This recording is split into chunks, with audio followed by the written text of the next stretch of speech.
Hello friends, in this video we will talk about types of linked list. We will look into what are the different types and their nuances, their pros and cons. Also we will talk about basics of the linked list. So let's start. So linked list is a data structure which is used to store the data in a ordered fashion. Okay, so let's talk. First of all, you might understand about array. So let's see. Right.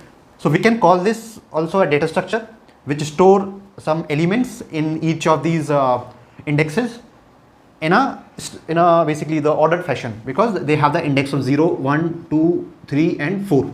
So let's say they have a variable A, B, C, D and E, right? This is the data structure. But what is the disadvantage of an error of array? Let's say you have defined an array of some size, and that size is some limited n, let's say, right? You have decided an array of n size. So what it will do, it will form an array in memory of size n, and if it is, let's say, an integer type of the data, then assuming on that particular machine 4 bytes are taken by the integer, then total number of memory will be required 4n, right? This is memory. Now what happens in your RAM, and this memory is, let's say, allocated on at runtime, right?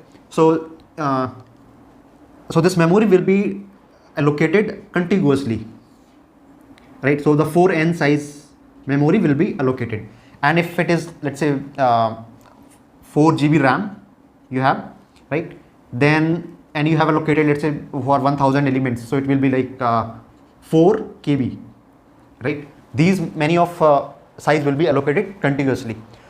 Now let's say if this number increases, number of n, it become billion, then how will you store all these elements in memory, which is not feasible, right? At runtime you don't have that much of RAM. So to solve such cases, also to avoid some memory fragmentations, right, linked list can be used. So what is memory fragmentation? It is an OS topic, but I'll just cover a little bit here. In RAM, when you allocate 4n, let's say 4 KB memory, it will be allocated contiguously, and from the address, let's say from 0 to, it has some whatever the size of the memory, let's say size, right? So 4 KB. Now let's say you have allocated lot of memory, right? 4 KB. So all this will be allocated, and in between, let's say some memory is deallocated, right? This much, and let's say in the front here we have some left memory which we have deleted. Let's say here also,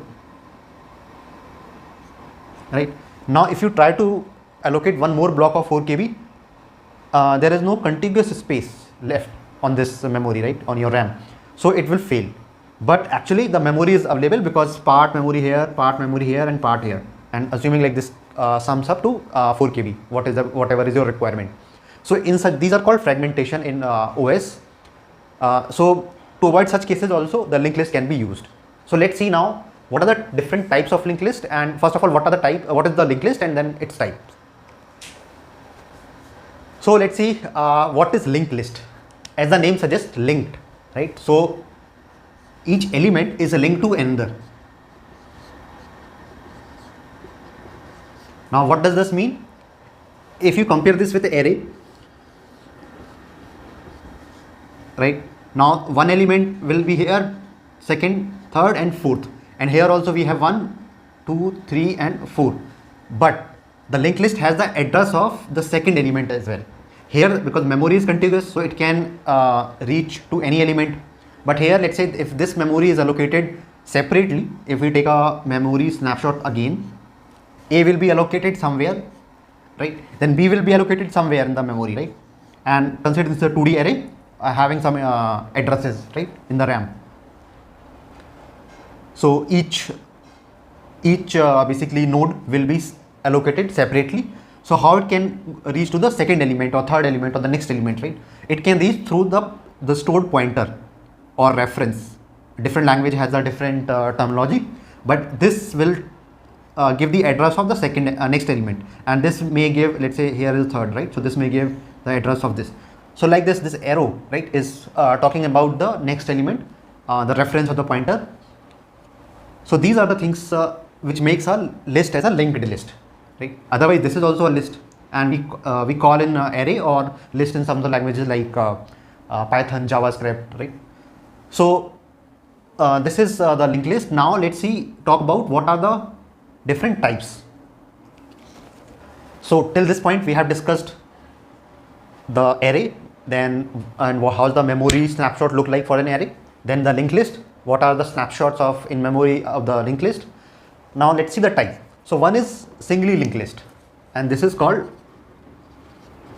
singly linked list, right?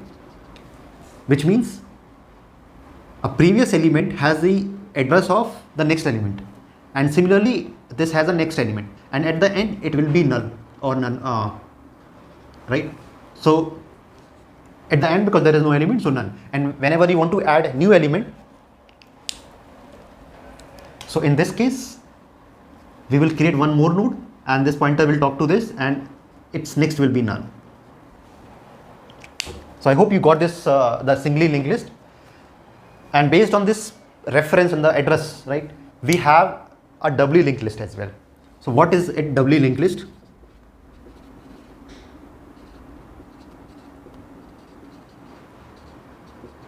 A doubly linked list is, we have one node, let's say second node, third and fourth. This element has a address in the reference of next element, and next element also has a address or reference of the previous element, like this, right? So this is called doubly linked list. Why? Because it has a two reference and addresses. So each element has the two, and here the previous is none, and here also the next is none, right? So each element has two address, one of previous, one of next. That's why it's called doubly linked list. Now you might be wondering why we have these two different types and what are the use cases. So definitely in the first one you can move only forward, but whereas in second one you can move forward and backward. So if, let's say, assuming you are in the center of some linked list, right, there is a use case. If there is no requirement of moving backward for any reason, then singly linked list will work, right? Because you can then move only forward with the address that you have. But if you are in the mid of something and then you want to move backward, then you can't move in the singly linked list. That's why we can use this doubly linked list. So one use case could be a cache. Let's say you have you reach at one of the element, and you want to move backward and forward. Let's say you got some number in your program that now the next element, let's say you have to move, let's say there is a game and a person can move forward or backward, right? So in this case, let's say he want to go 5 steps forward or let's say 7 steps backward. Then how he can go? If he has the address of the previous nodes, then it can go. So this kind of data structure can be used in multiple use cases. The game is just I explained this example is in game format, but there are so many ample number of use cases for doubly linked list, and we will talk on with some examples as well in some other video. What are the use cases and what are the different scenarios where basically the doubly linked list work better than singly linked list. And when I say work better, it means basically the reducing the complexity. So to reach some element, it will take, let's say, n step, but in doubly linked list, the number of steps can be reduced. So here when we say something is working better, it means the number of steps in terms of the CPU or memory, right? So whichever is saved, which is the least amount of resources if we use in our program, it is better. So let's talk about next type of linked list, which is circular linked list.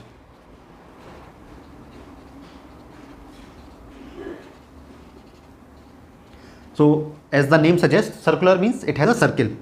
Now what the difference lies with singly linked list? Basically, let's say we'll draw a linked list, right?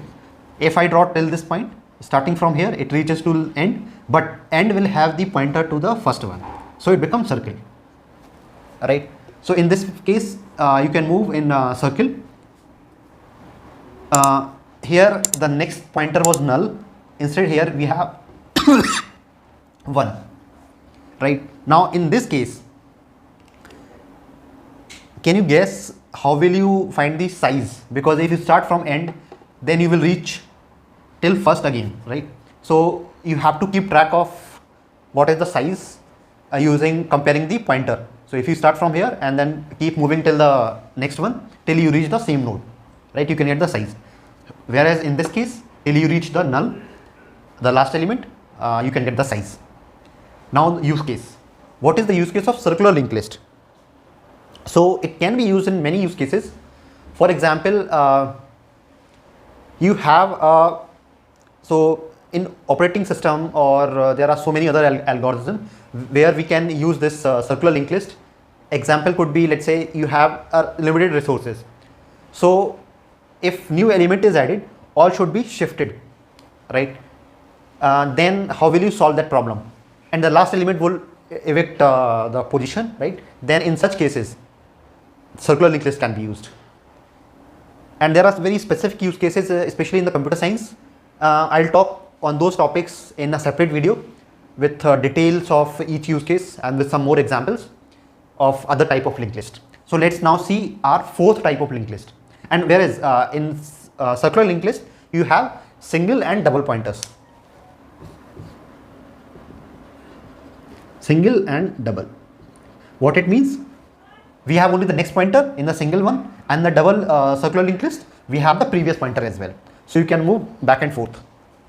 Now let's talk about fourth one, which is skip linked list. Skip linked list. What is this now? So let's say you have a singly linked list.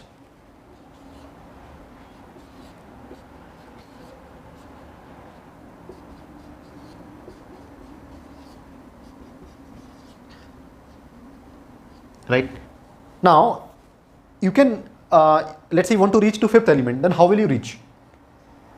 You will reach through iterating this one, right? One by one. It may take time, but let's say if I say if you can directly jump to you can skip one. So if you directly jump to this element, and this element can skip to this, now your algorithm will change, right? Let's say you want to reach fifth element, then and you have one skip one skip number, then you can reach using this skip pointer. You can reach 2 times directly to the fourth element and then fifth one, right? Starting from 0, let's say this is 0, 1, 2, 3, 4, 5. So you want to reach this element, then based on the number you have to do calculation based on this skip number. Now skip can be at one level or it can be at multiple level. You can reach to third, or even you can reach directly to higher numbers. So this, and every node will have multiple pointers based on each skip list skip number, right? So these type of linked list are used in faster computation. Let's say you want to iterate multiple times, but definitely you want to reach you can move, let's say, in one direction, then there is a requirement, and a query will come every time where you have to move in such a way that you can move faster, plus you can basically you can't have the backward pointer or forward pointer and you are in middle of something, then based on that you can skip faster. So those are the different use cases. Now you might be thinking, okay, these are the different type of linked list that you know, but what are the real life use cases, right? So we will create another video where we will talk some applications which are using these type of linked list, different type of linked list. So stay tuned till that video. But if you have any doubt about the types of linked list, what is linked list, right? Why we have, what is the scenario, the snapshot of the memory, right? In each of these cases, can you draw that diagram in your copy and put in the comment section? So If you like this video, please share with your friends and subscribe to my channel and like this video so that it can reach to other potential students. With this note, this is BK from Manika. I'll take a leave. Signing off.